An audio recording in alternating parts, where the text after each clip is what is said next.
Hey there, Aisha, Exotic Faces, here to inspire, AishaNicole.com. So, I want to show you how you can make a little Yoni throne for yourself really easily. And it sits really discreetly right here in a corner. No one really knows what's going on.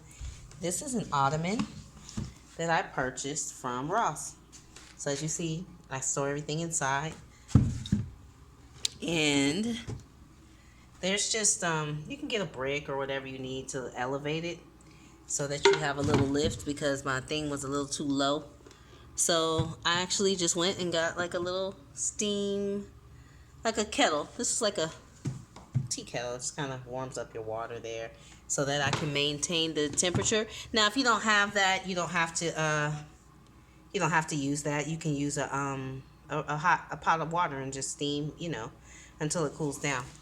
And I had asked someone to like drill a hole and do all this extra stuff for me, and he recommended, like, why don't you just go get a toilet seat that fits on top. So I went to Walmart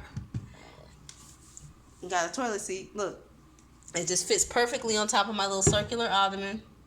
I lift it up and boom, I have a Yoni throne now.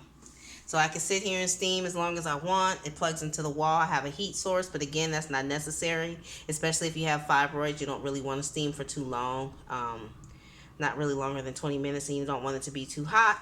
And then when I'm done, boom, it just breaks on down. I can take my steam out, clean everything off, of course, put it back in, and now it is a piece of furniture again, So we can improvise. If you don't have a throne, you haven't made one. I'll also come back with another video showing you how you can steam on the floor without any of these contraptions. But that's my little simple Yoni throne. AishaNicole.com. Peace.